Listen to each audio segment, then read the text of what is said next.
Hello friends, welcome to my channel গল্প পাঠ by শ্যাম।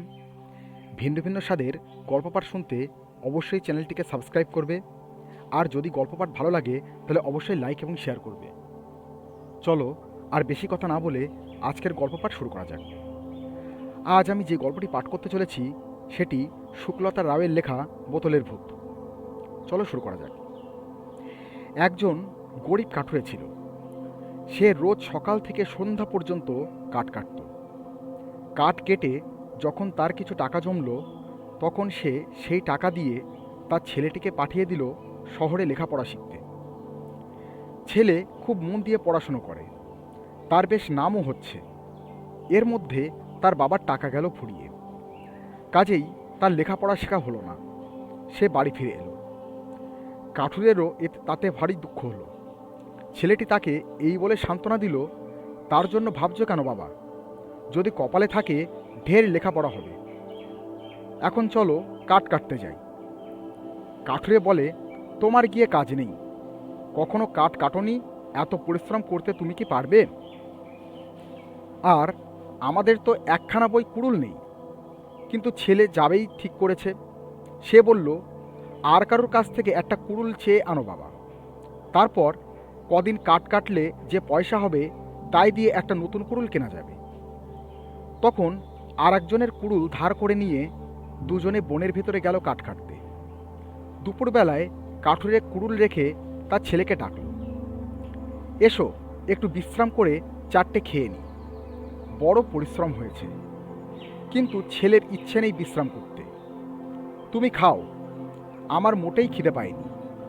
আমি একটু ঘুরে দেখি কোনো গাছে পাখির বাসা আছে কিনা। বলে সে পাখির বাসা খুঁজতে বেরোল। তারপর এ গাছ ও গাছ দেখতে পেল। এক প্রকাণ্ড বটগাছের কাছে এলো। 300 বছরের পুরনো বটগাছ। ডালপাতায় চারিদিক অন্ধকার করে রেখেছে। ডাল থেকে মোটা মোটা শিকড় সব মাটি পর্যন্ত ঝুলে পড়েছে। কাঠুরের ছেলে ভাবল, এর ভিতর নিশ্চয়ই অনেক পাখির বাসা পাওয়া যাবে। এই ভেবে সে বটগাছের কাছে গিয়ে উপরের দিকে তাকিয়ে খুঁজতে লাগলো পাখির বাসা আছে কিনা। হঠাৎ তার মনে হলো কে যেন বলছে, আমাকে খুলে দাও গো, আমাকে খুলে দাও। সে এদিক ওদিক চেয়ে কাউকে দেখতে পেল না। আবার কে যেন বলছে, খুলে দাও গো, খুলে দাও। তখন সে চেঁচিয়ে জিজ্ঞাসা করল, কে খুলে দিতে ডাকলো? কোথায় তুমি? সে কথার উত্তর এলো, এই যে গাছের শিকড়ের নিচে। তখন ছেলেটি নিচের দিকে তাকিয়ে বটগাছের একটা শিকড়ের তলায় একটা বোতল দেখতে পেল। বোতলটাকে বার করে হাতে নিয়ে দেখে যে তার ভেতরে ব্যাঙের মতো একটা কি যেন লাফাচ্ছে আর চিচি করে বলছে, আমাকে খুলে দাও, আমাকে খুলে দাও। কাঠুরের ছেলে বোতলের ছিপিটা দিল খুলে। ও মা! অমনি সেই ব্যাঙের মতন জিনিসটা লাফিয়ে বাইরে এসে দেখতে দেখতে 10টা বটগাছের মতন উঁচু হয়ে বলে কি, এবার তোর ঘাড় ভাঙব। আমি ঠিক করে রেখেছি যে আমাকে বোতল থেকে যে বার করবে আমি তার ঘাড় ভাঙব। কাঠুরের ছেলে কিন্তু তাতে মোটেই ভয় পেল না। সে জবাব দিল, এ কথা আগে বলতে হয়, তাহলে আর তোমাকে বোতল থেকে বেরোতে হতো না। ঘাড় ভাঙা বুঝি অমন সহজ কথা? আগে সাক্ষী বার করো যে আমি তোমাকে ছেড়ে দিয়েছি। ভূত বলল, সাক্ষী টাক্ষী আমি জানি না, ছেড়ে যখন দিয়েছ তখন ঘাড় ভাঙবই। কাঠুরের ছেলে তাকে থামিয়ে বলল, রোসো, অত তাড়াতাড়ি কেন? আমার তো কিছুতেই বিশ্বাস হচ্ছে না যে তুমি এই বোতলের ভিতরে ছিলে। অত বড় ভূতটা কি কখনো ওর ভিতরে থাকতে পারে? ওসব তোমার মিথ্যা কথা। ভূতেরা মিথ্যা কথা বলে না। কাজেই তাকে মিথ্যাবাদী বলাতে ভূতটা ভারী চটে গিয়ে বলে, বটে মিথ্যে কথা, তবে এই দেখো। বলেই শুরুত করে আবার ব্যাঙের মতন ছোট্ট হয়ে বোতলে গিয়ে ঢুকলো। আর কাঠুরের ছেলেও অমনি তাড়াতাড়ি দিল তাতে ছিপি এঁটে। ভূত ভয়ানক ব্যস্ত হয়ে চেঁচাতে লাগলো, আরে আরে, করিস কি, করিস কি? কিন্তু কে তার কথা শোনে? বোতলে বেশ ভালো মতন ছিপিটা এঁটে তাকে আবার সেই বটগাছের নিচে রেখে দিয়ে কাঠুরের ছেলে হাসতে হাসতে সেখান থেকে রওনা হলো। তখন ভূতের আর তেজ নেই। সে মিনতি করে ডাকতে লাগলো, ওগো চলে যেও না, আমাকে খুলে দিয়ে যাও। কাঠুরের ছেলে চলতে চলতে মাথা নেড়ে বলল, আর ছাড়ছি না, আমাকে বোকা পাওনি। সে সত্যিই যায় দেখে ভূত আবার হাত জোর করে ডাকল, লক্ষ্মী দাদা, চলে যেও না, আমাকে ছেড়ে দাও।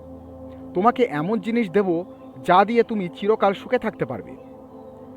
যা দিয়ে চিরকাল সুখে থাকতে পারা যায় এমন জিনিস যদি পাওয়া যায় তবে মন্দ কি ভেবে কাঠুরের ছেলে ফিরে এসে বোতলের ছিপি খুলে দিল। ভূতটা বোতল থেকে বেরিয়ে আবার বটগাছের মতন বড় হয়ে বলল, দেখো আমি সত্যি কথা বলি কিনা, এই জিনিসটা নাও। এটাকে লোহা আর ইস্পাতে ছোঁয়ালেই তা রূপো হয়ে যাবে। সে জিনিস আর কিছু নয়, এক টুকরো ছেঁড়া ন্যাকড়া। কাঠুরের ছেলে সেটি হাতে নিয়েই আগে পরীক্ষা করে দেখল, তার কুড়ুলটা রূপোর হয়ে গেল।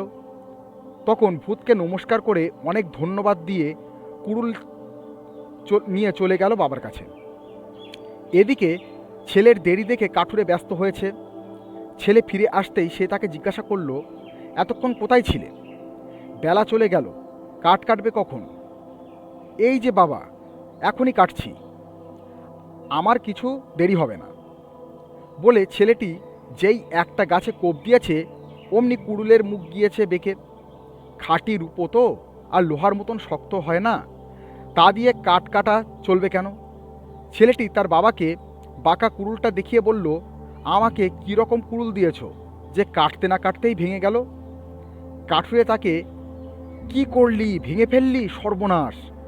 এখন যার কুড়ুল তাকে গিয়ে কি বলি? এই সব বলে ভারী ব্যস্ত হতে লাগল। ছেলে বলল, রাগ করো না বাবা, কালকেই এ কুড়ুলের দাম দিয়ে দেব। কাঠুরে আরও রেগে বলল, তামাশা রেখে দে, ভাত জোটে না আবার কুড়ুলের দাম দেবেন। বাড়ি গিয়ে কাঠুরে ছেলেকে পাঠিয়ে দিল বাজারে। যা, ভাঙা কুড়ুলটা বাজারে বেচে আয়, 2-4 পয়সা যা হয় হবে, বাকি আমাকে খেটে খুঁটে জোগাড় করে দিতে হবে আর কি। কুড়ুলখানা নিয়ে কাঠুরের ছেলে এক শ্যাকরার কাছে 300 টাকায় বেচে এলো।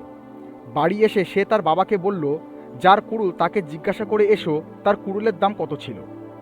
আমি ভাঙা কুড়ুলখানা বেচে এসেছি।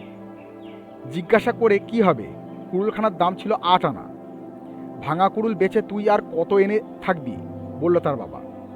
এই নাও, একটা টাকা তাকে দিয়ে এসো, আর এই নাও বাকি 299 টাকা, বলে ছেলে কাঠুরের হাতে টাকা গুনে দিল। কাঠুরে তো অবাক, সে কি রে, এত টাকা কোথায় পেলি? তখন ছেলেটি বোতলের ভূতের গল্প বলে ন্যাকড়াটুকু তার হাতে দিল। সেই থেকে আর তাদের কষ্ট করে খেতে হয় না। ছেলেটিও আবার শহরে গিয়ে পড়াশুনো করতে লাগলো। ধন্যবাদ। আজকের গল্পপাঠ শেষ হলো। যদি গল্পপাঠ ভালো লেগে থাকে তাহলে অবশ্যই লাইক শেয়ার করবে, আর ভালো লাগলে চ্যানেলটি সাবস্ক্রাইব করবে। Thank you.